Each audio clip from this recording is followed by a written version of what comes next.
At my wife's birthday party, when I tried to sit next to my wife, she whispered, "Not here, go sit in the guest section."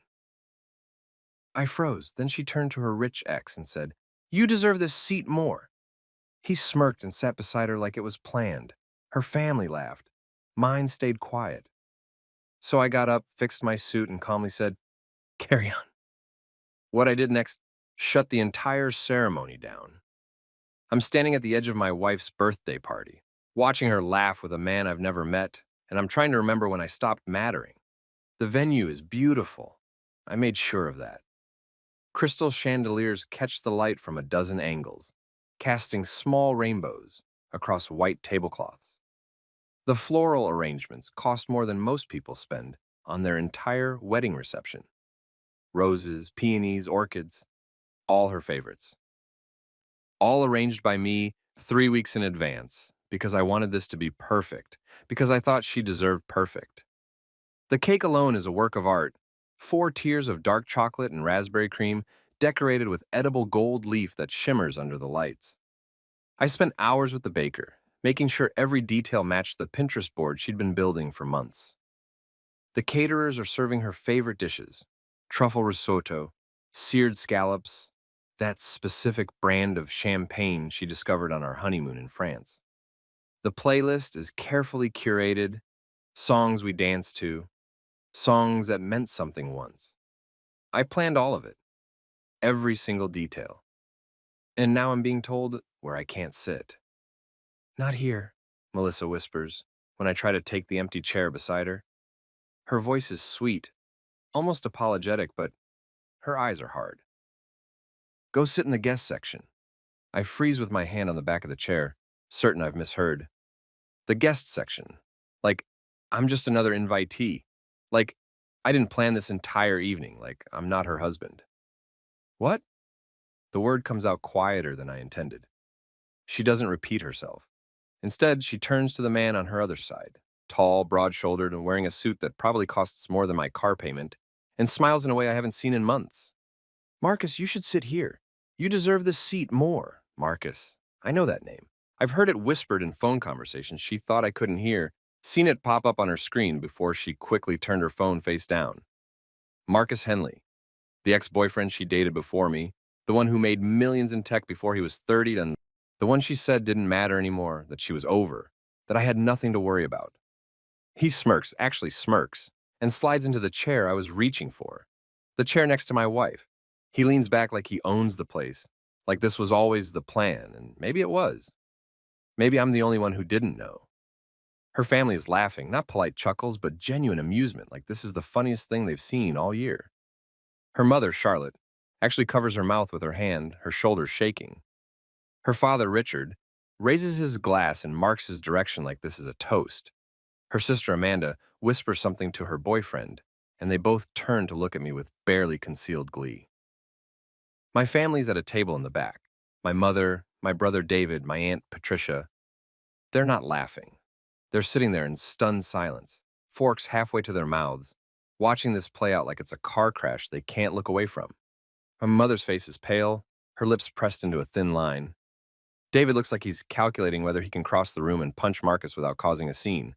The restaurant, because that's what this is, a private room at the most expensive restaurant in the city, the one I had to book 6 months in advance, goes quiet. Not completely silent, but that kind of hush where everyone's still talking, but they're really just watching, waiting to see what I'll do, waiting to see if I'll make a scene, if I'll beg, if I'll explode. I feel 70 pairs of eyes on me. I feel the weight of every dollar I spent, every hour I invested, every compromise I made to get to this moment. I feel the heat of humiliation crawling up my neck, turning my ears red. And I feel something else, something cold and clear settling in my chest like ice water. I straighten up, adjust my cufflinks, the ones she gave me last Christmas with our initials engraved on them, smooth down my tie, run a hand through my hair, take a breath. "Carry on," I say. My voice is steady, almost cheerful. "Please don't let me interrupt." Melissa blinks. For just a second, I see confusion flicker across her face, like she expected something different.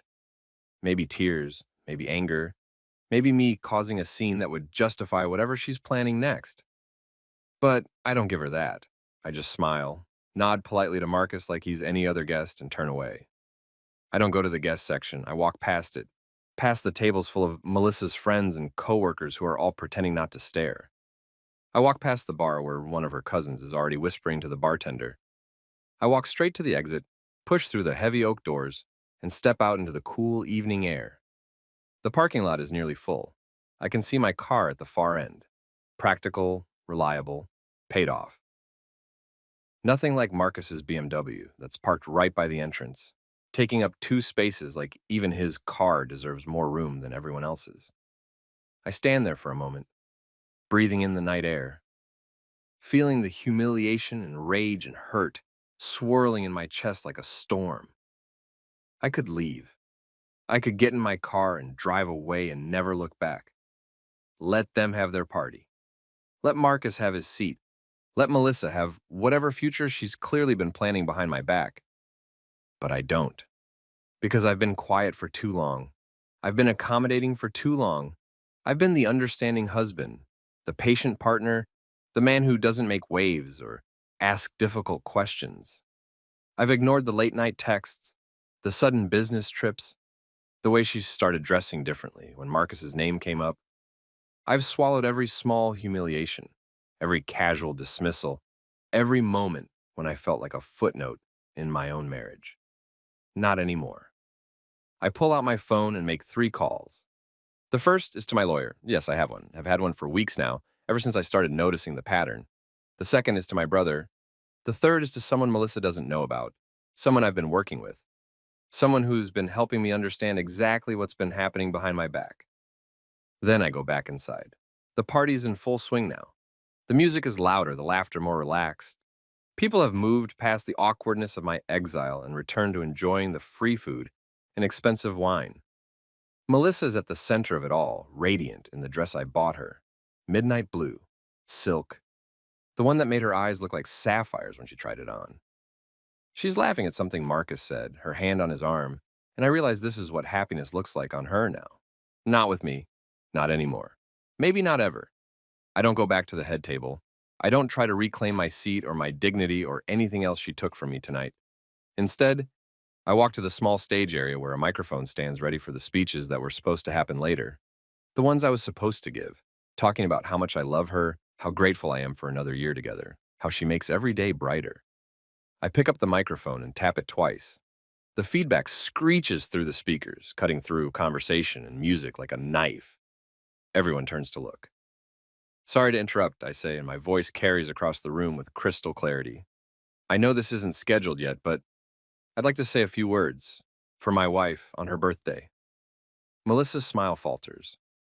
Just for a second, but I see it. She recovers quickly, nodding graciously like this is exactly what she wanted. But her eyes are sharp and wary. First, I continue, I want to thank everyone for coming tonight. I know you all made time in your busy schedules to celebrate Melissa, and that means the world. To both of us. I pause, letting that land. To both of us, I repeat, just so everyone remembers that technically, legally, we're still a unit. When I planned this party, and yes, I planned every detail of it, from the flowers to the champagne and to that incredible cake you'll all get to enjoy in a bit, I wanted it to be perfect. Because that's what you do for someone you love, right? You make things perfect. You anticipate their needs. You remember their preferences. You put in the work. I'm not looking at Melissa anymore. I'm looking at the room, at all these people who came to celebrate her, who know her, who've watched our marriage from the outside and probably saw things I was too blind to notice. Marriage is about partnership, I say. It's about 2 people working together, supporting each other, building a life. It's about trust, honesty, respect. Each word lands like a stone in still water. It's about believing that when you make vows to someone, those vows mean something, that for better or worse isn't just pretty language for a ceremony. It's a promise, a commitment. Someone coughs. The room is completely silent now. Even the servers have stopped moving. I've tried very hard to honor those vows, I continue, and even when things got difficult, even when I felt taken for granted, even when I noticed changes, distance, secrets, I smile, but it's not a happy smile, because that's what you do when you love someone. You give them the benefit of the doubt. You assume the best. You trust. Melissa is standing now, her face pale. Marcus has a hand on her arm, but she shakes him off. But trust is a funny thing, I say. It's built slowly, over time, through thousands of small moments of honesty and reliability. And it can be destroyed in an instant, in a whisper even, something like, "Not here, go sit in the guest section." The room exhales collectively. Everyone heard it then, or heard about it. The humiliation wasn't just mine, it was public, witnessed, a shared moment of social cruelty that everyone pretended not to notice. So here's what I want to say on this special day, I continue, my voice still steady, still calm. To my wife, Melissa, happy birthday, sweetheart. I hope you enjoy your party. Every detail I spent weeks planning, every expense I carefully saved for, every moment I choreographed to make you feel special. I hope it's everything you wanted. I pause, letting the silence stretch out. And to Marcus. I turn slightly, acknowledging him directly for the first time. Welcome back. I hope that seat next to my wife is comfortable. You certainly paid enough for it. Confusion ripples through the crowd. Melissa's face goes from pale to gray. Oh, did I not mention that? I tap my chin thoughtfully. The venue deposit, the catering, the cake, the flowers, the champagne. I was curious about how we were affording all this. You see, I make decent money, but not private room at the city's most expensive restaurant money. Not 200 guests with an open bar money. So I did some digging, checked our bank accounts, our credit cards. Funny thing, there was a deposit made to our joint savings 3 months ago. $50,000 from Marcus Henley. The room erupts, gasps, whispers. Someone's wine glass hits the floor and shatters. At first, I thought maybe it was a loan. A gift. Who knows, right? Rich ex-boyfriend feeling generous. But then I started finding other things. Hotel receipts, airline tickets to Miami, to New York, to Aspen. Always 2 tickets, always paid for by Marcus. Text messages about our future together, plans to handle the situation with him once the time was right. I'm still smiling, but it feels like my face might crack. Turns out, this party, it wasn't just a birthday celebration. It was supposed to be my going away party. The grand finale before Melissa asked for a divorce and moved into Marcus's penthouse. Melissa is shaking her head, her mouth open, but no words coming out. Marcus has gone very still, his smirk completely vanished. The really brilliant part, I continue, was using our joint account for the deposit, making me complicit in funding my own humiliation, making me think we were doing this together as a couple when really, I shrug. Well, I'm sure you all can figure out what was really happening. My mother is crying. My brother looks ready to commit murder. Melissa's family, her laughing, mocking family, looks like they've been slapped. So, yes, carry on, I say, echoing my earlier rumor words. Enjoy the food, drink the champagne, dance to the carefully curated playlist, cut the cake that took 3 tastings to get right. Have a wonderful time. I set the microphone back in its stand with a soft thunk. I'll just be in the guest section if anyone needs me. Apparently, that's where I belong. I walk off the stage. The silence follows me like a physical thing, heavy and suffocating. I don't look at Melissa as I pass her table. I don't look at Marcus or her family or anyone else. I just walk to the back of the room where my family is sitting, pull out a chair and sit down. My mother immediately grabs my hand. "Oh, baby," she whispers. "Not yet," I murmur back. "Well, not done yet." Because here's the thing about revenge, about justice, about taking back your power after someone tries to strip it away. It's not about one big dramatic moment. It's not about a speech or an accusation or even the look on their faces when they realize you know. It's about what comes next. And what comes next is going to shut this entire ceremony down. I sit there with my family, pretending to eat the truffle risotto that tastes like ashes in my mouth, and I wait. I wait for exactly 17 minutes. I know because I'm watching the clock on my phone, before the first interruption happens. The restaurant manager, Paul, appears at Melissa's table. He's a small man with nervous energy, and right now he looks like he'd rather be anywhere else. He leans down to whisper something to Melissa, but in the dead silence of the room, we can all hear him. "Ms. Thorne, I'm very sorry, but there's been an issue with the payment." Melissa frowns, waving him away. "It's Mrs. Garrett, and I'm sure my husband can sort it out." "That's actually the issue," Paul says, and he's sweating now. "Mr. Garrett has canceled the authorization on the credit card used for the final payment, the one due tonight. Marcus jumps in, all smooth confidence. How much are we talking? $37,500, sir. The number hangs in the air like smoke. Someone at a nearby table actually chokes on their drink. That's fine, Marcus says, reaching for his wallet. I'll cover it. I'm afraid we need certified payment, sir. We accept wire transfer, cashier's check, or pre-authorized credit. Given the amount, I said I'll cover it. Marcus's voice has an edge now. He pulls out a black card, the kind that supposedly has no limit. Run this. Paul takes it, disappears, comes back 3 minutes later, looking even more uncomfortable. Sir, your card was declined. Now Marcus goes pale. That's impossible. Run it again. We ran it 3 times, sir. I'm watching all this from my table in the back, and I'm trying not to smile. You see, I made some calls while I was outside, and one of those calls was to a very helpful person at Marcus's bank, or rather, to someone who knows someone who has access to certain financial systems. Because here's something interesting about Marcus Henley. He's rich, yes, but most of his wealth is tied up in investments, stocks, venture capital. His liquid assets, his actual cash on hand, not as impressive as everyone thinks. And I may have arranged for his credit line to be temporarily frozen due to suspicious activity.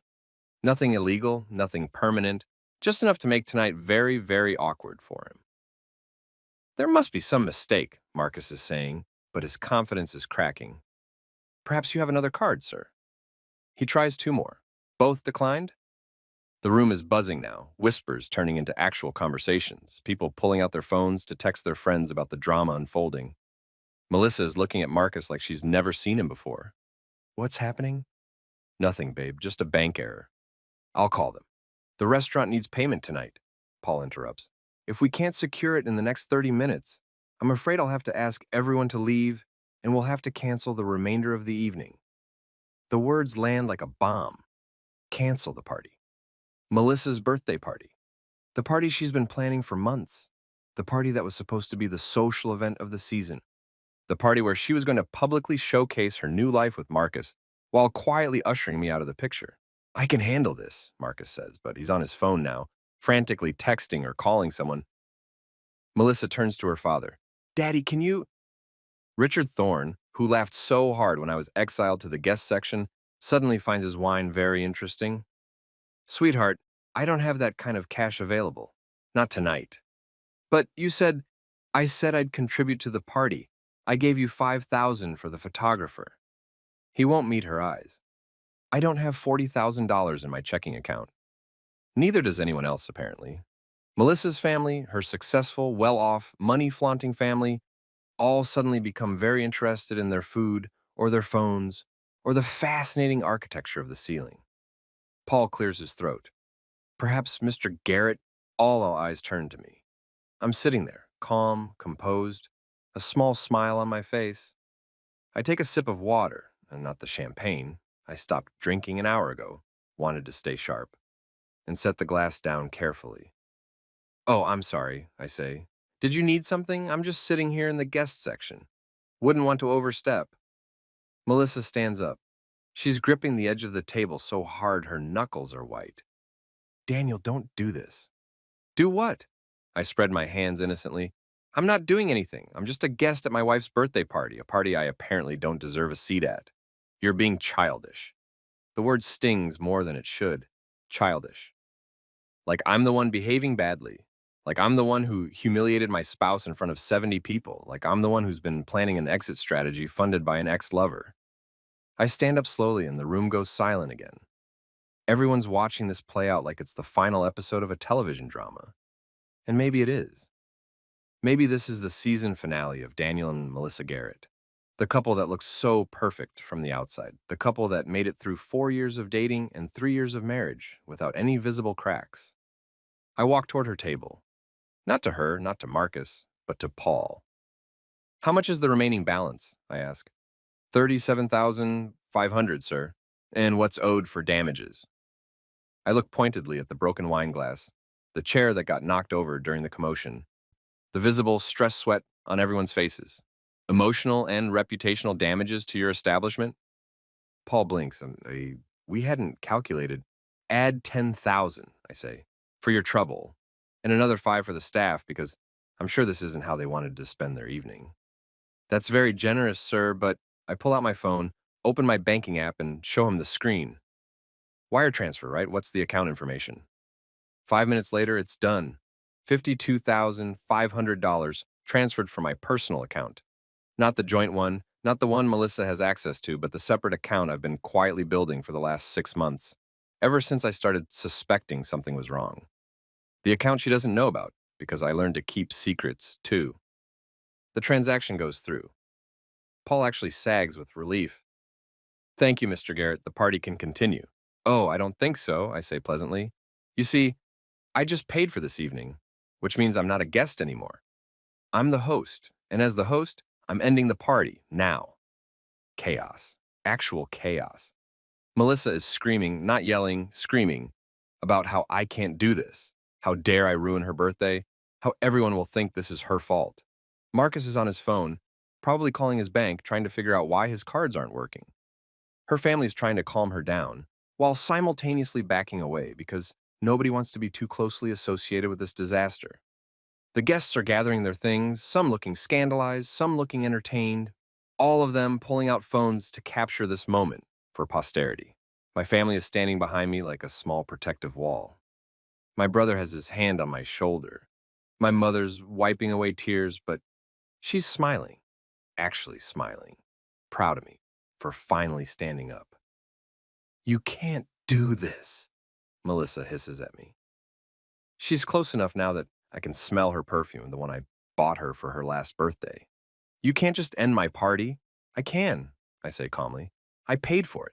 And according to contract law, Paul, correct me if I'm wrong, the person who pays for an event has the right to end said event early, especially if there's been a material breach of the booking agreement, such as, say, the original payment method being fraudulent. Paul nods miserably. That's technically accurate, yes.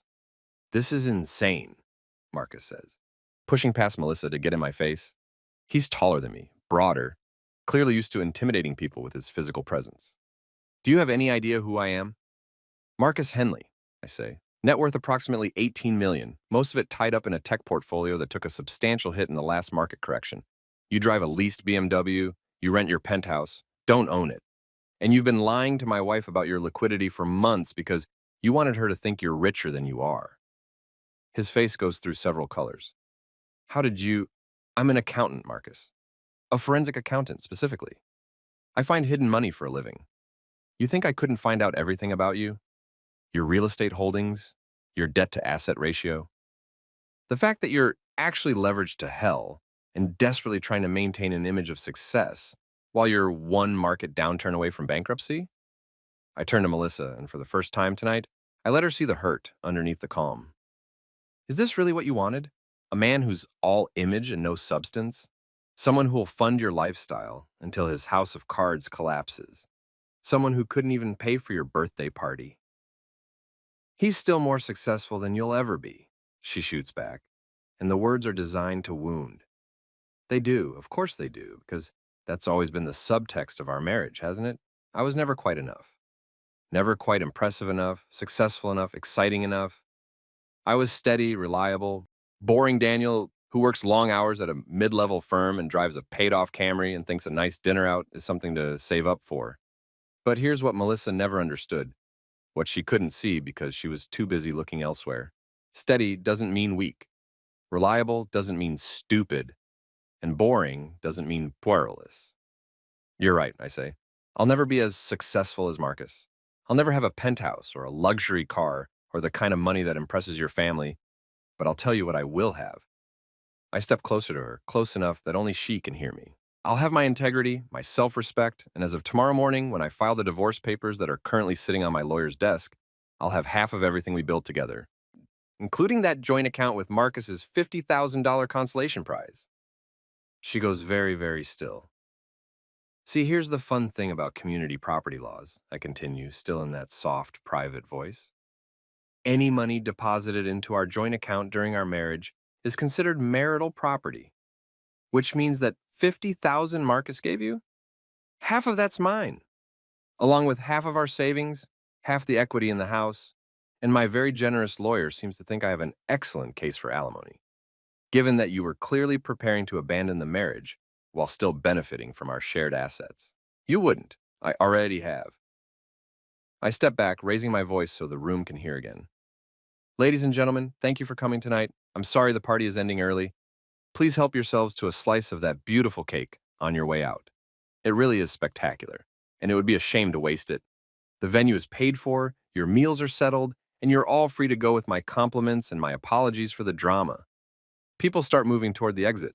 Some grab cake like I suggested, others just want to escape before things get worse. Melissa's friends huddle around her, shooting me hostile looks, but not saying anything because what can they say? That I'm wrong to be angry? That I should just accept being humiliated and betrayed? Marcus is still standing there, his phone in his hand, looking lost. For a rich, successful man, he suddenly seems very small. One more thing, I say to the room, to everyone who's watching this train wreck. For those of you who witnessed me being told to sit in the guest section earlier, who laughed or whispered or enjoyed my humiliation, I want you to know something. I don't blame you. You were following Melissa's lead, reading the room, doing what people do at parties. But I hope you'll remember this moment. I hope you'll remember that the quiet person, the one who doesn't make a fuss or demand attention or fight for their seat at the table, might just be someone who's choosing their battles, waiting for the right moment, planning their moves. I look at Melissa one last time. She's crying now, mascara running down her cheeks, and I feel nothing. No satisfaction, no vindication, just a hollow sort of relief. Happy birthday, Melissa, I say. I hope it was everything you dreamed of.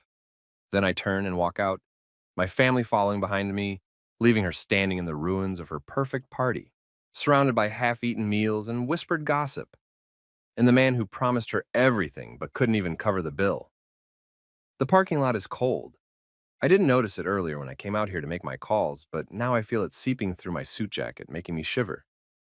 Or maybe that's just the adrenaline wearing off, the shock of what I just did settling into my bones. My brother hands me his jacket anyway. Put this on before Mom loses it. I take it, grateful. My hands are shaking. That was the most badass thing I've ever seen, David says, and he sounds almost reverent. Seriously, Daniel, I didn't know you had it in you. Neither did I. My mother pulls me into a hug, and I let myself collapse into it for just a moment, feeling like a kid again, like someone who can be protected from the world's cruelties. But I'm not a kid. I'm a 32-year-old man whose marriage just imploded in front of 70 witnesses, and there's no protection from that. I'm so proud of you, she whispers. You stood up for yourself, baby. Finally.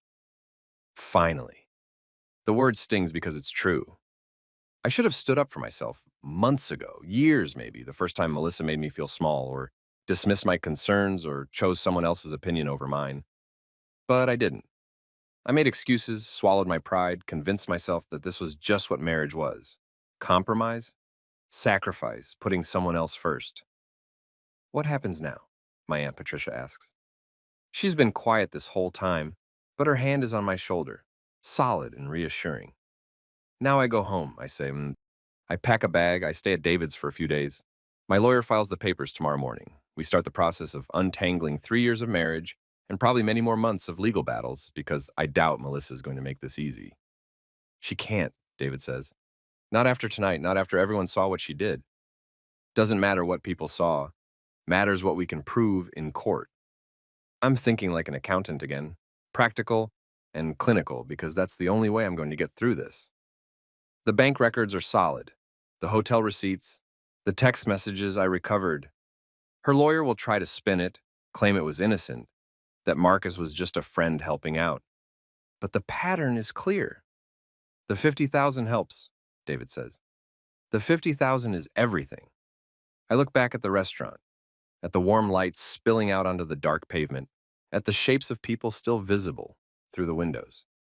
That's proof of financial infidelity, of her planning an exit strategy while still benefiting from our marriage.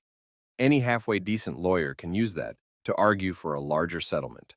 Plus emotional damages, humiliation, breach of trust. You sound very calm about this, my mother says, studying my face. I'm not. My voice cracks. I'm really not. But if I let myself feel it right now, if I let myself actually process what just happened, I'll fall apart. And I can't do that yet.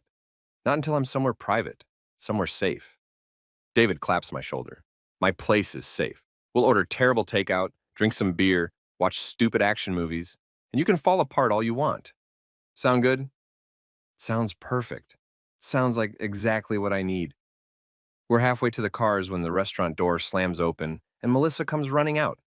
She's still in that beautiful midnight blue dress, but her hair is coming out of its careful updo and her makeup is streaked and she looks broken. Part of me wants to feel satisfaction at that. Part of me does feel satisfaction, but there's also a deep, aching sadness because this is the woman I loved, the woman I married, the woman I thought I'd grow old with. Daniel, wait, please. I stop. I don't know why. Maybe because I'm hoping for an apology. Maybe because I'm still stupid enough to think she'll say something that makes this all make sense. How could you do this to me? She says, and oh, that's not an apology. How could I? I actually laugh. It's a broken, bitter sound. You're asking how I could do this to you? You humiliated me in front of everyone. You ruined my birthday. I ruined your. I have to stop and breathe because the rage is back, hot and immediate.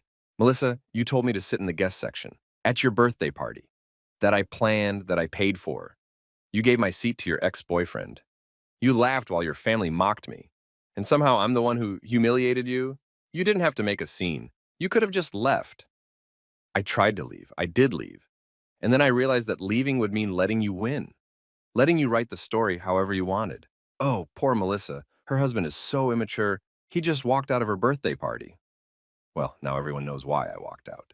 Now everyone knows what you did. She's crying harder now.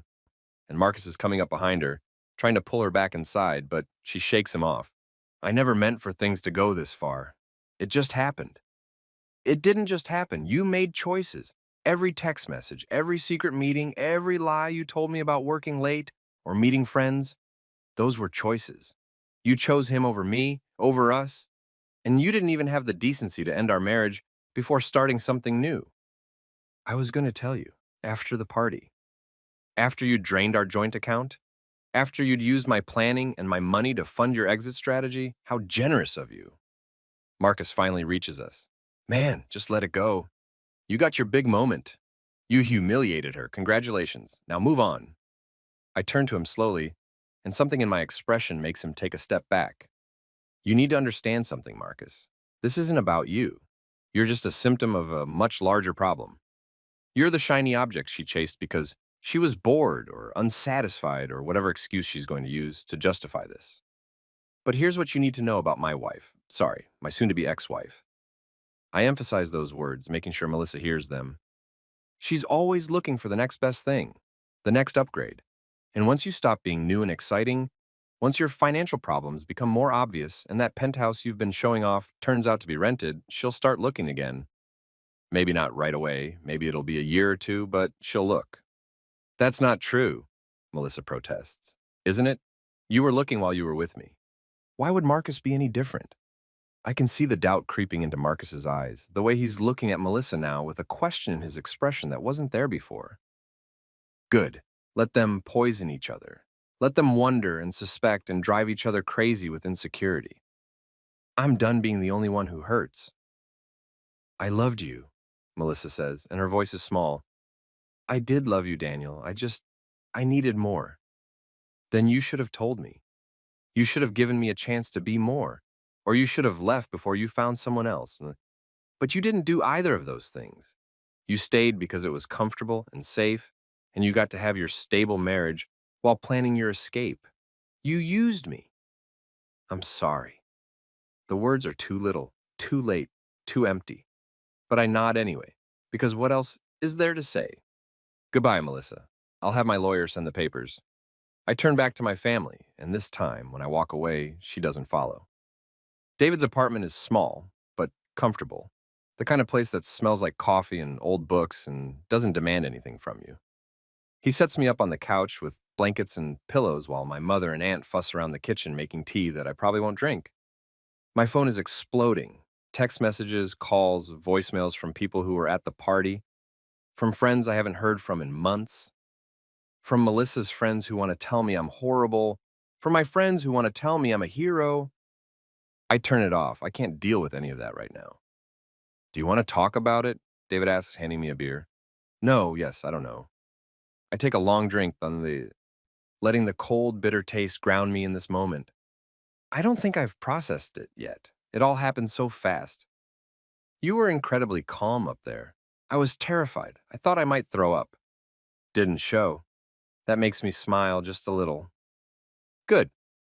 We sit in silence for a while, drinking beer, the TV on, but neither of us watching it. My mind is spinning through everything that happened, replaying moments, wondering if I did the right thing, if I went too far, if I should feel guilty about the public humiliation I inflicted. But then I remember her face when she told me to sit in the guest section. I remember the laughter, the smirk on Marcus's face, the way her family looked at me like I was pathetic. And the guilt fades. Can I ask you something? David says eventually. Sure. How long have you known? I consider the question. About Marcus specifically, maybe 2 months. But I knew something was wrong before that. She started acting different around 6 months ago. More secretive with her phone, more critical of me. Making comments about money, about ambition, about how some people settle while others reach for more. I didn't want to believe it was what it looked like. I kept telling myself I was being paranoid. When did you know for sure? I found a hotel receipt in her car. High-end place downtown. I knew we hadn't stayed there, so I checked the date against her calendar. She told me she was at a work conference that weekend. I stare at my beer bottle, watching the condensation drip down the glass. I almost confronted her then, but something stopped me. Maybe I didn't want to know, or maybe I was already starting to plan. Plan what? My exit, my protection. I opened a separate bank account that week. Started moving money into it bit by bit, just small amounts she wouldn't notice from my paychecks. Hired a lawyer. Quietly, paid in cash so it wouldn't show on our statements. Started documenting everything. Every late night, every suspicious charge, every time she said she was one place and I had proof she was somewhere else. David whistles low. That's pretty calculated. I'm an accountant. Calculating is what I do. I finish my beer and set it down. The birthday party was supposed to be her moment, her big reveal. She was going to ask for a divorce right after, I'm sure of it. Probably would have made some speech about how we'd grown apart, how we wanted different things, how it was nobody's fault. Ugh. Clean and simple, and she'd already have Marcus waiting in the wings. No mess, no fuss, just a neat transition from one life to another. So you beat her to it. I didn't beat her to anything. I just refused to play my assigned role. I was supposed to be the understanding husband who accepts his exile gracefully, who doesn't make waves, who quietly fades into the background of her new story. But I'm done being quiet. I'm done being understanding. I'm done making things easy for people who hurt me. My mother appears in the doorway, holding a cup of tea I didn't ask for but accept anyway. She sits down next to me, and for a long moment, we just exist together in the soft lamplight. Your father would be proud, she says eventually, and my father. Dead 5 years now, a heart attack that came out of nowhere and took him from us too soon. He was the one who taught me to be steady, reliable, calm under pressure. He was the one who said that real strength isn't about being loud or aggressive. It's about being smart and patient and waiting for the right moment. Would he? I ask, and I genuinely don't know. Oh, yes, he always said that the quietest person in the room is often the most dangerous. Not because they're planning violence, but because they're planning strategy. They're thinking while everyone else is reacting. She pats my knee. You thought, Daniel. While she was laughing at you, while she was humiliating you, you were thinking. And when the moment came, you were ready. I want to believe that. I want to think that what I did tonight was justice, not revenge. That it was self-protection, not cruelty. But the line between those things is so thin, and I'm not sure which side I landed on. I destroyed her party, I say, in front of all her friends and family. She destroyed your marriage, my mother counters, in front of the same people. You just made sure everyone saw it clearly instead of letting her control the narrative. Maybe that's true. Maybe that's enough.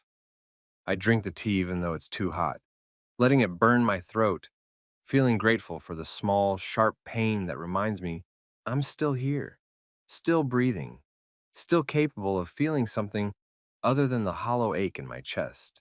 I don't sleep that night.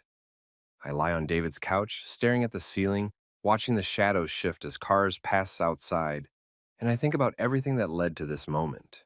I think about our wedding day, how beautiful Melissa looked in white How she smiled at me like I was the only person in the world.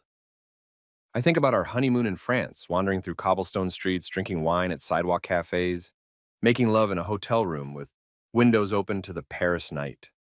I think about lazy Sunday mornings, grocery store runs where we'd argue playfully about what to have for dinner, the way she used to steal my hoodies and wear them while working from home. When did it change? When did I become not enough? Maybe I never was enough. Maybe she settled for me because I was safe and stable, and I showed up when other guys didn't. Maybe she always had one eye on the door, always wondering if there was something better out there. Or maybe it's not about me at all. Maybe this is about her fears, her insecurities, her need for external validation that no husband could ever fully satisfy. Maybe Marcus is just the latest mirror she's holding up to see her own reflection looking successful and desired. I don't know. I'll probably never know. And maybe that's okay. Maybe I don't need to understand why she did what she did. Maybe I just need to understand what I'm going to do next. Around 3 in the morning, I get up and open my laptop. I log into the joint account. I still have access for now. And I look at the transactions from the last few months. There it is, the $50,000 deposit from Marcus Henley, made 3 months ago. And below that, dozens of smaller transactions. Dinners at expensive restaurants I've never been to, charges at boutiques I've never heard of, spa days, salon visits, a weekend trip to wine country that she told me was a work retreat. She spent his money freely, investing in herself, in her appearance, in her new life. And I wonder if she felt guilty about it, or if the guilt was buried under excitement and anticipation and the thrill of something new. I make screenshots of everything, send them to my lawyer with a detailed email explaining the timeline, the patterns, the proof of her affair. He'll know what to do with it. He'll turn my pain into legal strategy, my betrayal into leverage. It should feel good, being this organized, this prepared. But mostly, it just feels empty. Morning comes, whether I'm ready or not. David makes pancakes, terrible, burned on the edges, but I eat them anyway, because the gesture matters more than the execution. My mother's already on her phone, fielding calls from relatives who heard about last night's drama, spinning the story in my favor. My aunt is doing research on divorce lawyers, finding backup options in case my current one doesn't work out. My family closing ranks, protecting me. It's more than I deserve and exactly what I need. At 9 a.m., my phone rings. I turned it back on to call my boss, to tell him I won't be in today, that I need a personal day, that there's been a family emergency. Now I'm regretting that decision because Melissa's name is flashing on the screen. I almost don't answer, but curiosity wins out. What? My voice is flat, emotionless. We need to talk. She sounds exhausted, like she didn't sleep either. We have nothing to talk about. My lawyer will be in touch. Daniel, please. This is crazy. We can work this out. We don't need to get lawyers involved. I actually laugh at that. You slept with your ex-boyfriend for months, used his money to fund your lifestyle while we were still married, and humiliated me publicly at a party I planned, and now you think we can work this out? What exactly would we be working toward, Melissa? We could go to counseling. We could... No. The word comes out sharp and final. You don't get to do this. You don't get to cheat and lie and destroy our marriage and then act like I'm the unreasonable one for wanting a divorce. I made a mistake. You made a choice. Many choices, over and over again, for months. Don't minimize what you did by calling it a mistake. There's silence on the other end. Then, quietly, I'm sorry. I know you are. You're sorry you got caught. You're sorry your plan didn't work. You're sorry everyone saw what you did. But I don't think you're actually sorry you did it. Because if you were, you would have stopped. You would have confessed. You would have given me a choice instead of making all the choices yourself. That's not fair. Fair? I'm standing now, pacing David's small living room while my family watches with concern. You want to talk about fair? Fair would have been you ending our marriage before you started sleeping with Marcus. Fair would have been you being honest about what you wanted instead of stringing me along. Fair would have been you treating me with basic human decency at my own wife's birthday party that I spent weeks planning. I know, you're right. I know I was wrong. She's crying again and I feel nothing. No sympathy, no softness, just a cold certainty that this is over. But we've been together for 7 years, Daniel. Doesn't that count for something? It counted for everything. It counted so much that I ignored red flags and warning signs and my own intuition because I wanted to believe in us. It counted so much that I spent months documenting your affair instead of just confronting you because I was terrified of losing what we had. But you know what? What we had was already gone. You killed it. You killed us. And last night, you just made sure everyone else could see the corpse. Don't say that. It's true. And you know it. You haven't loved me for months, maybe longer. You loved what I represented stability, safety, someone who wouldn't challenge you or demand too much, but you didn't love me. You don't even like me. That's not. Don't lie to me again, Melissa, please. You've done enough lying. More silence, then what do you want? I want a divorce. I want it to be as quick and painless as possible. I want you to be fair with the asset division, and in return, I won't drag your affair through court more than necessary. I want you to stay away from me, stay out of my life, and let me heal. I pause, and I want you to know that I forgive you. What? I forgive you. Not because you deserve it, but because I deserve peace. I'm not going to spend the rest of my life hating you or being angry or wishing things were different. You made your choices, I made mine, and now we both have to live with the consequences. But I won't let this poison me. I won't let you take anything else from me. I can hear her breathing on the other end, shaky and uneven. Goodbyes, Melissa. I hang up before she can respond. The divorce takes 4 months, 4 long, exhausting months of legal meetings and document exchanges and arguments over who gets the coffee maker and the couch we bought together, and the wedding gifts from people who probably hoped we'd make it. Melissa fights for more than she deserves.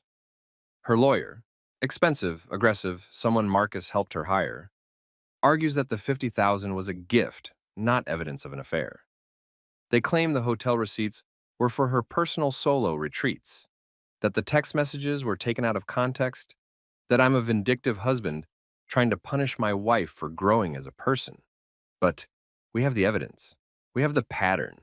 We have timestamps and photographs and credit card statements that paint a very clear picture of deception and betrayal. In the end, we settle.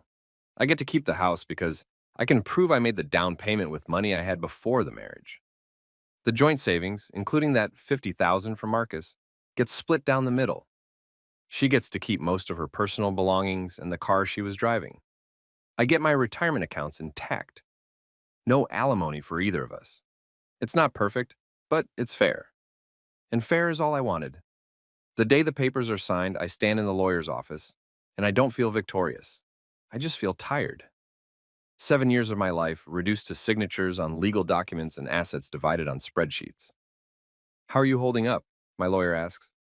Stephen, a kind man in his 50s who's seen enough divorces to know better than to offer platitudes. I'm okay, I think. That's normal. You'll have good days and bad days for a while. Don't judge yourself for how you feel. Did I do the right thing the way I ended it? He considers the question. You stood up for yourself. You refused to be a victim. Whether you did it the right way is subjective. Some people would say you should have taken the high road, been quieter about it. But those people weren't the ones being humiliated like you were, and you responded in a way that protected your interests and your dignity. That's not wrong. I want to believe him. And 6 months after the divorce is finalized, I'm sitting in a coffee shop downtown working on my laptop when I hear a familiar laugh. I look up and there's Marcus at a table across the room, talking to a woman who isn't Melissa. He doesn't see me. He's too focused on his companion, leaning in close, touching her hand, giving her the same charming smile he used to give my wife. The woman laughs at something he says, clearly enchanted. I don't know if he and Melissa are still together. I blocked her on everything, social media, phone, email, and I asked my family and friends not to tell me about her life. I don't want to know. But seeing Marcus here, apparently moving on to his next target, gives me a strange sense of vindication. I was right. She wasn't special to him. She was just next in line. I pack up my laptop and leave before he notices me. I don't need closure from Marcus.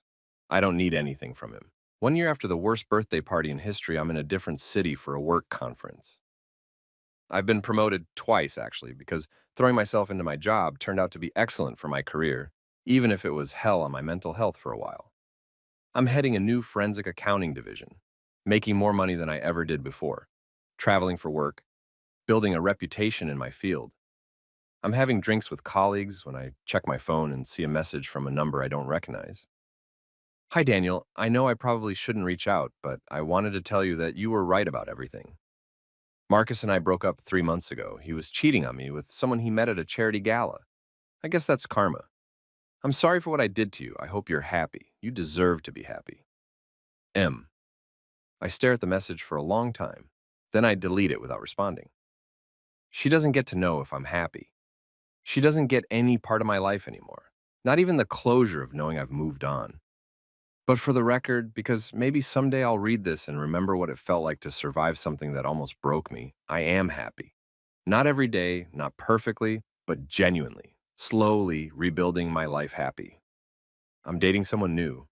Her name is Rachel. She's a lawyer at a different firm, and she makes me laugh in ways I'd forgotten were possible. She knows my history. I told her on our third date, wanting to be honest, wanting to give her the choice to run if my baggage was too much. She didn't run. She listened, asked thoughtful questions, and then she took my hand and said, "You survived something horrible and came out stronger. That's not baggage, but that's proof of resilience." I'm not ready to get married again. Might never be, but I'm open to the possibility that trust can be rebuilt, that vulnerability doesn't always lead to betrayal, that love doesn't have to hurt. 2 years after the party, I get a wedding invitation in the mail. I almost throw it away without opening it, but curiosity wins out. It's from Melissa. She's getting married. Not to Marcus.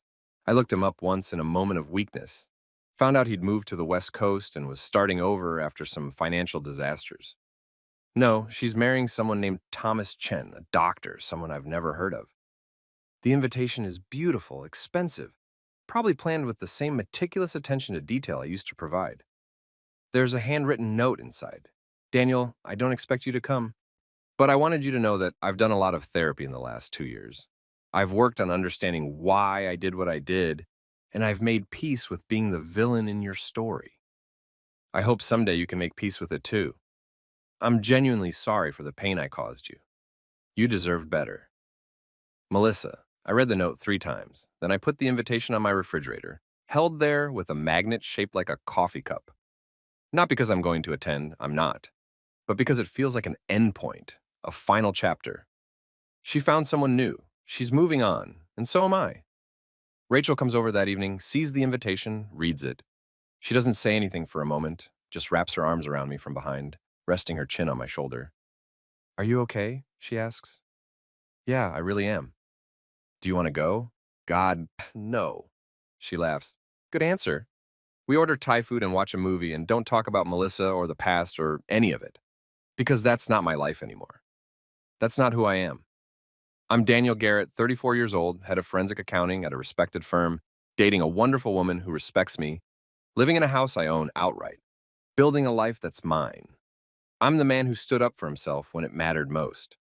The man who refused to be quiet when being quiet meant accepting cruelty.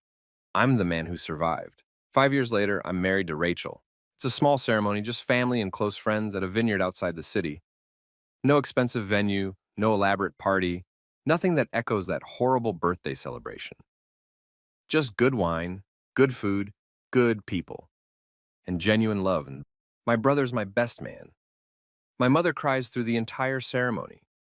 Rachel looks stunning in a simple white dress, her smile brighter than any chandelier. When it's time for speeches, David stands up with a glass of champagne and says, "I've known Daniel my whole life, and I've watched him grow from a quiet kid into a quiet man into someone who isn't quiet at all when it matters. He's loyal, he's principled, and he doesn't suffer fools gladly. Rachel, you're getting a hell of a husband. And Daniel, you're getting someone who deserves you. Finally." Everyone laughs. I laugh. Rachel squeezes my hand under the table. Later, when we're dancing, badly, because neither of us has rhythm, she whispers in my ear, "Thank you for not giving up on love. Thank you for making it worth trying again." We sway together under string lights, surrounded by people who genuinely care about us. And I think about how far I've come from that moment in the restaurant parking lot, standing in the cold, trying to decide if I should fight or flee. I fought and I won. Not because I destroyed Melissa. Revenge was never the point, but because I refused to let her destroy me. If you've ever felt small in your own life, if you've ever been told you don't deserve a seat at your own table, if you've ever been mocked or dismissed or Treated like you don't matter, this story is for you. You matter. Your dignity matters. Your self-respect matters. And sometimes the bravest thing you can do is stand up and say, carry on without me. I deserve better. Because you do. You really, really do. 10 years after the party, I'm at a coffee shop again. Different city, different coffee shop. But the ritual remains the same. Morning coffee, laptop open, work to do. A woman sits down at the table next to mine. She's dressed professionally, typing on her phone, looking stressed. She orders a complicated latte and goes back to her messages. I'm not paying attention to her specifically until I hear her say, "No, Mom, I'm not going to the party. I don't care if everyone expects me there. He humiliated me last week at dinner, and I'm done pretending it's fine." I glance over without meaning to. She's young, mid-20s maybe, and there are tears in her eyes that she's trying to hide. "Yes, I know we've been together for 3 years," she continues, "but that doesn't mean I have to accept being treated like I don't matter. No, I'm not overreacting. You weren't there. You didn't see. Okay, fine, I'll think about it. Bye." She hangs up and sits there, staring at her phone, clearly trying not to cry in public. I shouldn't say anything, it's none of my business. But I remember being where she is, standing at a crossroads between accepting mistreatment and demanding better. "Excuse me," I say, and she looks up, startled. "I'm sorry, I couldn't help but overhear." And I just wanted to say, trust your gut. If someone makes you feel small, if someone humiliates you and then expects you to just accept it, that's not love. That's not respect. You deserve better. She stares at me, probably wondering if I'm creepy or intrusive or both. "Sorry," I add. "I went through something similar once, and I wish someone had told me sooner that it's okay to stand up for yourself. It's okay to walk away." She nods slowly. "What did you do when it happened to you?" "I stood up for myself. Publicly, dramatically, in a way that probably wasn't perfect, but was necessary. And you know what? I survived. More than survived. I'm happy now. It took time and it hurt like hell, but I'm happy." "Did you regret it? The dramatic public thing?" I think about that question honestly. Sometimes. For a while, I wondered if I went too far, if I was cruel, if I should have handled it differently. But then I realized that quiet dignity only works if the other person respects you enough to care. When they don't, when they've already decided you don't matter, and being quiet just means suffering in silence. So no, I don't regret it. I regret that it had to happen at all, but I don't regret standing up. She wipes her eyes. "Thank you, I needed to hear that." "Good luck," I say. "Whatever you decide to do, make sure it's what you need, not what everyone else expects." She smiles a little and goes back to her phone, but she looks more resolved now, less uncertain. I turn back to my laptop and I think about younger Daniel standing in that parking lot making those phone calls, preparing to burn his life down to save himself. I hope that woman finds her strength. I hope she stands up. I hope she walks away from whatever situation is making her cry in a coffee shop at 9 a.m. And I hope that someday she'll be sitting somewhere happy, somewhere peaceful, telling her own story of survival to someone who needs to hear it. Because that's what we do when we survive. We pass it on. We become the voice telling others, you deserve better. Stand up. Fight back. Don't let them make you small. Carry on, but carry on without them. You deserve that much. Present day. I'm 42 years old now. Rachel and I have 2 kids, a dog, a house in the suburbs with a yard and a fence and normal, beautiful, mundane life. I run my own forensic accounting firm. I do well enough that we're comfortable but not flashy. I drive a sensible car. I coach my daughter's soccer team. I make pancakes on Sunday mornings, much better than David's were that night. Sometimes, rarely, I think about Melissa. I wonder if she's happy with Thomas. I wonder if she learned anything from what happened between us. I wonder if she tells the story differently. If I'm the villain in her version, the vindictive ex-husband who humiliated her at her birthday party. Maybe I am the villain to her. That's okay. I can live with being the villain if it means I'm the hero in my own story. My daughter asked me once why I don't talk about my first marriage. She's 10 now, old enough to know that her dad was married before he met her mom, young enough to think that's weird and interesting. It didn't work out, I told her. Sometimes people hurt each other, even when they don't mean to. And sometimes you have to make hard choices to protect yourself. Did she hurt you? Yes. Did you hurt her back? I thought about that question carefully. I stood up for myself, and that meant she had to face consequences for her choices. So yes, I probably hurt her. But it wasn't about revenge. It was about self-respect. That makes sense, she said, in that matter-of-fact way kids have. Then she went back to her homework and didn't ask again. But the question stayed with me. Did I hurt Melissa back? Was what I did at that party, the public exposure, the financial manipulation, the cold calculation of it all, was that justice or revenge? I still don't know. Maybe it was both. Maybe justice and revenge are two sides of the same coin. And which side faces up depends on who's telling the story. What I do know is this: I don't regret it. I don't regret standing up. I don't regret refusing to be quiet. I don't regret making sure everyone saw the truth instead of the carefully constructed lie she wanted them to believe. Because here's what I learned in that restaurant, standing at the edge of my wife's birthday party, being told I didn't deserve a seat at my own table. Your value isn't determined by how other people treat you. It's determined by how you treat yourself. And if you accept mistreatment, if you swallow your dignity, if you let people make you small because it's easier than fighting back, you're telling yourself you don't matter. But you do matter. Your feelings matter. Your boundaries matter. Your self-respect matters. And sometimes the most loving thing you can do for yourself is refuse to love someone who doesn't love you back. 15 years after the party, I'm at a charity gala. One of those events Rachel drags me to because it's good for networking and supporting causes we care about. I'm at the bar ordering drinks when I see her. Melissa. She's older, obviously. We both are. She's still beautiful in that polished way she always was, wearing a dress that probably cost a fortune, her hair perfectly styled. She's talking to someone I don't recognize, laughing at something they said. She doesn't see me. I could leave before she does. I could grab the drinks and disappear back into the crowd. We've successfully avoided each other for 15 years. No reason to break that streak now. But I don't leave. Instead, I wait. Eventually, she turns toward the bar and our eyes meet.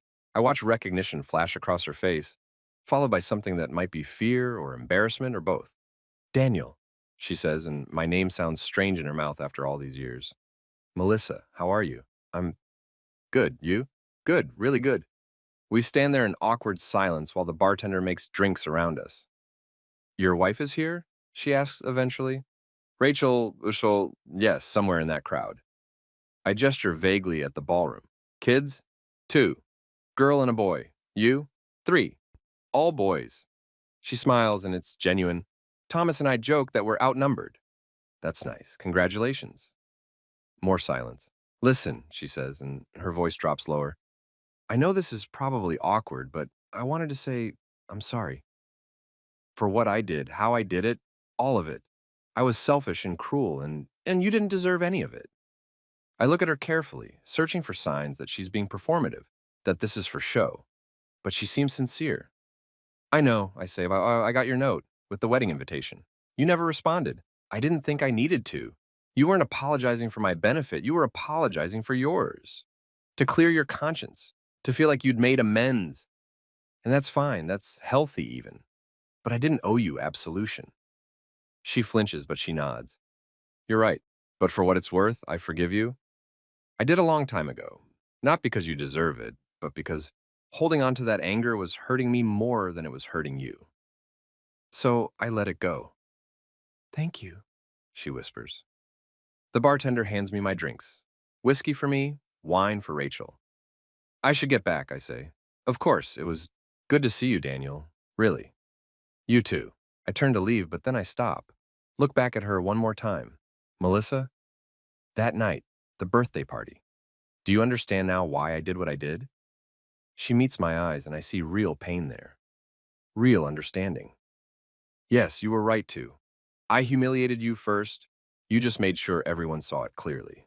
No, I correct her gently. I stood up for myself, that's all. Everything else was just fallout. I don't wait for her response. I walk back into the crowd, find Rachel talking to a group of other lawyers, hand her the wine and kiss her cheek. You okay? She asks, reading something in my expression. Yeah, just ran into someone from a long time ago. Melissa, how did you know? You have that look, like you're processing something heavy. I laugh. Am I that transparent? To me, yes. To everyone else, you probably just look slightly constipated. That makes me laugh harder and the tension breaks.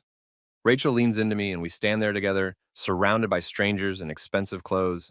And I feel grateful. Grateful for her, for our life, for the fact that I survived something that could have broken me and came out stronger.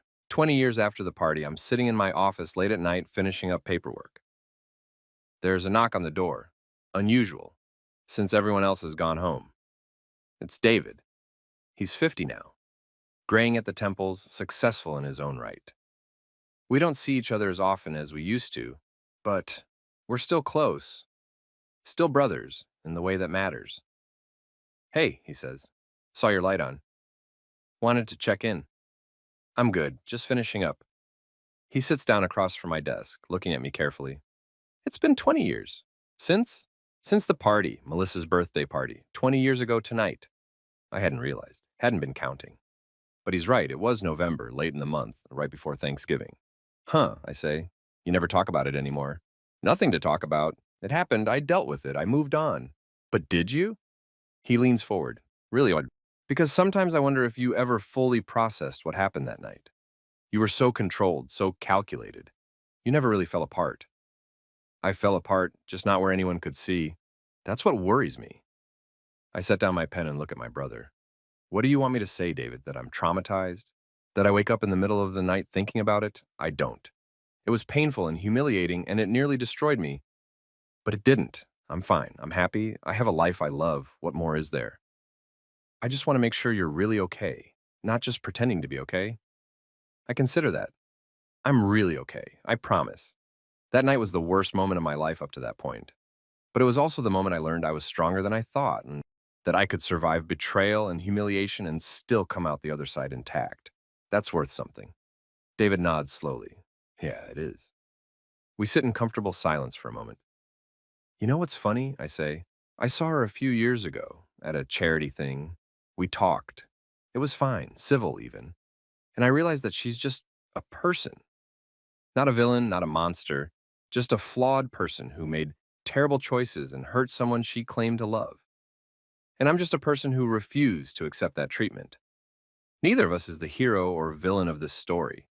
We're just people who had different ideas about what we owed each other. That's very mature of you. Yeah, well, 20 years of therapy helps. We both laugh at that. Now, today, this morning, I'm sitting in my backyard drinking coffee, watching my dog chase squirrels he'll never catch. The sun is coming up over the fence, painting everything gold and pink.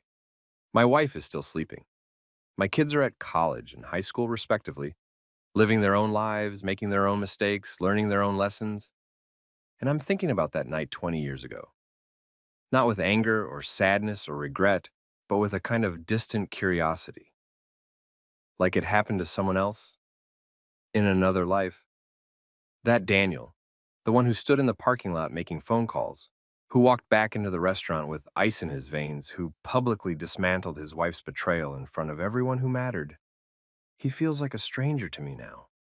I remember being him, remember the rage and hurt and determination, but I can't quite reconnect with those feelings anymore. And maybe that's healing. Maybe that's what it looks like when you finally truly move on. My phone buzzes. It's a text from Rachel. Coffee's getting cold. Come back to bed. I smile, finish my coffee in one long swallow, and head inside. Because here's the final truth. The thing I wish I could tell younger me standing in that parking lot trying to decide what to do next. This moment, whatever you're going through right now, it's not the end of your story. It's painful and it's horrible, and it feels like you might not survive it, but you will. You'll stand up. You'll fight back. You'll refuse to be small. And then slowly, painfully, beautifully, you'll rebuild. You'll find new love. You'll make new memories. You'll create a life that doesn't include the person who hurt you. And you'll realize that life is better, fuller, more authentic without them. The revenge isn't in destroying them. The revenge is in surviving them, in building something beautiful out of the ruins they left behind, in being happy without them. That's the real power move.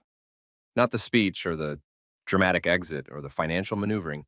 Though those things matter, they protected me in the moment. But the quiet, steady work of building a life worth living.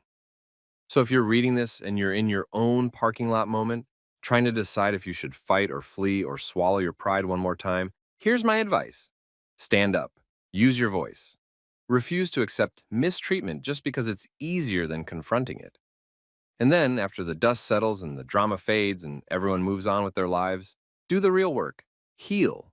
Grow. Build something better. Because you deserve better. You really, really do. And someday, 20 years from now, you'll wake up in a life you built for yourself, surrounded by people who genuinely love you. And you'll realize that the person who hurt you is just a character in a story you sometimes tell. Not the main character, not the villain, just someone who taught you what you won't accept anymore. That's freedom. That's victory. That's the real revenge. I climb back into bed with Rachel. She wraps herself around me, still half asleep, murmuring something I can't quite hear. I love you, I whisper.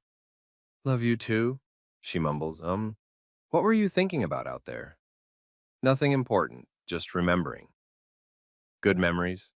Actually, yeah, good memories of getting past bad memories. She laughs sleepily. That doesn't make sense. I know, but it's true. We lie there in the early morning light, and I think about all the versions of myself I've been. The naive husband who ignored warning signs, the humiliated spouse standing at the edge of a party, the angry man planning revenge, the heartbroken divorcee rebuilding his life, the man who forgave, the man who moved on. I've been all of them, and now I'm this, a man who survived, who built something real, who learned that the best revenge isn't destruction, it's peace. The story could end here, with this moment of quiet contentment, this proof that I made it through the fire and came out intact. But that's not quite true, is it? Because there's one more piece, one more conversation I need to have. Not with Melissa, not with Marcus, not with anyone from that chapter of my life, with you, with whoever's reading this, whoever needs to hear it. If you've been hurt the way I was hurt, betrayed, humiliated, made to feel small in your own life, here's what I want you to know. Your pain is valid. You're not overreacting. You're not being dramatic. Someone you trusted broke that trust, and you have every right to be angry, to be hurt, to want justice. But here's what I learned. Justice doesn't always look like revenge. Sometimes justice is just walking away with your dignity intact. Sometimes it's refusing to let someone else's choices define your worth. Sometimes it's building a life so good that their absence doesn't even register as a loss. I made a scene that night. I exposed Melissa publicly. I used financial leverage and careful planning and strategic timing to maximize the impact of my stand. And you know what? I don't regret it. In that moment, with those circumstances, it was exactly what I needed to do to protect myself and reclaim my power. But I don't think everyone needs to do what I did. I don't think public confrontation is always the answer or that dramatic exposure is always necessary. What is necessary is this: standing up, using your voice, refusing to accept mistreatment as the price of peace. However that looks for you, whether it's a private conversation, a legal filing, a public statement, or just quietly walking away and building something better, do it. Don't stay small because staying small is easier. Don't accept cruelty because confronting it is scary. You deserve better. You've always deserved better. And here's the beautiful, terrible truth. The only person who can give you better is you. Not by finding a better partner, though that helps. Not by revenge or justice or making them sorry, though those things have their place. But by deciding, firmly and finally, that you won't accept less than you deserve anymore. That decision, that moment of clarity, that's where your power lives. Not in what you do to them, but in what you refuse to let them do to you. I get up again. Rachel sighs but doesn't wake, and I go to my office. I open my laptop and I start writing. Not for work, not for any project, just writing this out, getting it all down. The whole story from beginning to end, every detail I can remember, every feeling I can articulate. I write about the party, about the parking lot, about the speech and the financial maneuvering and the look on Melissa's face when she realized she'd lost control of the narrative. I write about the divorce, the settlement, the slow, painful process of untangling 7 years of shared life. I write about meeting Rachel, about learning to trust again, about the terrifying vulnerability of opening yourself up to someone new after being destroyed by someone you thought you knew. I write about seeing Melissa at the charity gala, about the conversation that was civil but distant, about realizing that she's just a person and so am I. I write about this morning, about coffee in the backyard, about the strange distance I feel from my younger self and his pain. And I write this, the part you're reading now, because I want whoever needs this story to understand you'll survive. Whatever you're going through, whatever betrayal or humiliation or heartbreak is tearing you apart right now, you'll survive it. It won't be easy, it won't be quick. There will be days when you backslide, when the anger resurfaces, when you wonder if you did the right thing or if you should have handled it differently. But you'll survive. And more than survive, you'll grow, you'll learn, you'll become someone who knows their worth, who doesn't accept mistreatment, who builds better relationships because they learned from the broken ones. That's not just survival, that's transformation. I saved the document, all 25,000 words of it, this entire story laid out in detail, therapy and memoir and testimony all at once. I don't know what I'll do with it. Maybe nothing. Maybe it'll just sit on my hard drive, a record of something that happened a long time ago. Or maybe I'll share it somehow, add it to the collection of survival stories that exist on the internet. Anonymous accounts of people who stood up and fought back and refused to be victims. Because that's what we need more of.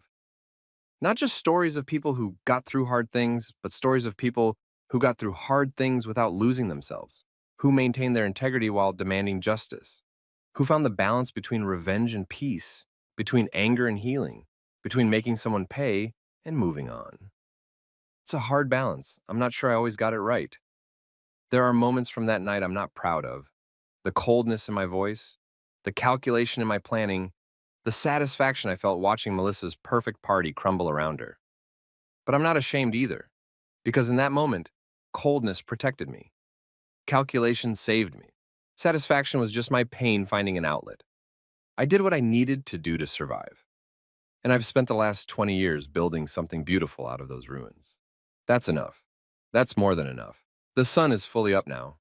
I can hear Rachel moving around in the bedroom, starting her morning routine. Soon she'll come looking for me, wondering why I disappeared for so long, and I'll show her this document and she'll read it. She's the only person who gets to read the full, unedited version, and she'll understand. She always understands. That's the difference between her and Melissa. Rachel sees me, really sees me, and doesn't try to make me smaller to fit her narrative.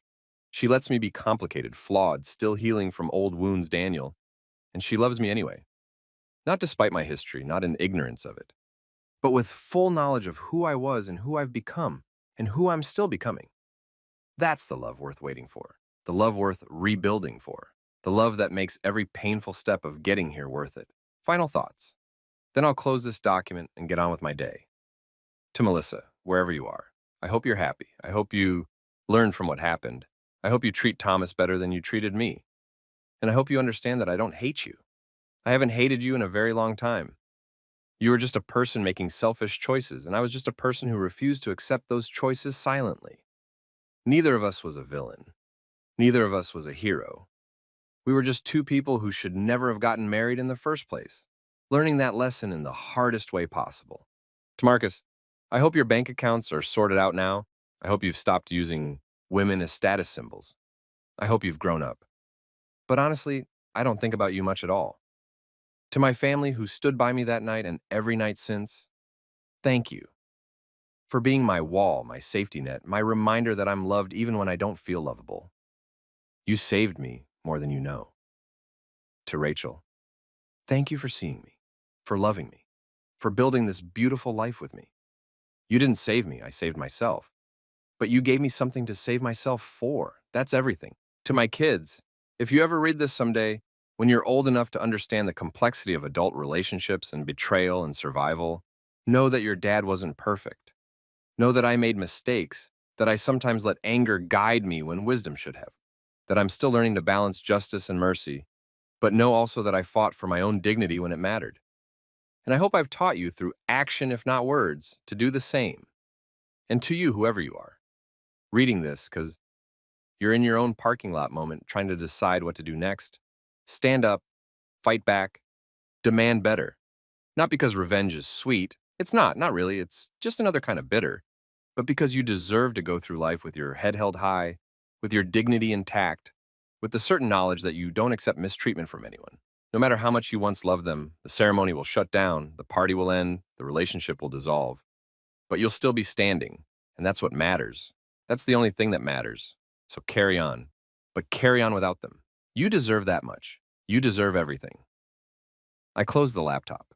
Rachel appears in the doorway, coffee in hand, and she looks at me with that expression that says she knows I've been somewhere deep in my head. You okay? She asks. Yeah, just processing some stuff. Want to talk about it?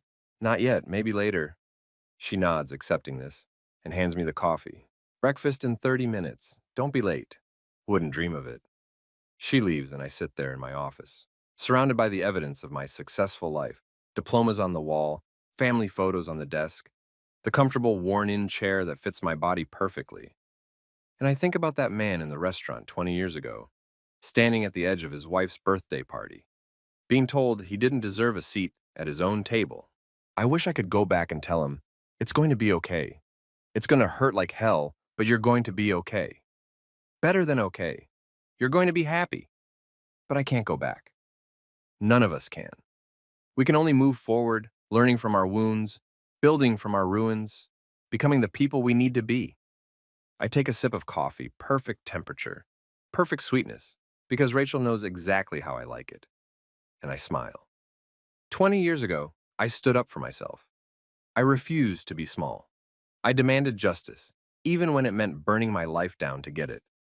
Today, I'm reaping the rewards of that choice. Not because I destroyed Melissa, though I did a little in the moment, but because I saved myself. That's the real story. That's the real victory, not the revenge, the survival, not the justice, the healing, not the dramatic moment, the quiet, steady, beautiful life that came after. And if you're reading this from your own parking lot, your own guest section, your own moment of humiliation and betrayal, remember this: the ceremony will shut down, but you'll still be standing. And what comes after, what you build from the ashes, what you create out of the ruins, that's where the real story begins. That's where your power lives. So stand up, use your voice, demand better. And then when the drama fades and the dust settles and everyone moves on with their lives, do the real work. Live well, love better, build something beautiful. That's the revenge they'll never see coming. That's the victory they'll never understand. That's your happy ending, written in your own words, on your own terms, with your own hard-won dignity intact. You deserve it. You've always deserved it. Now go claim it.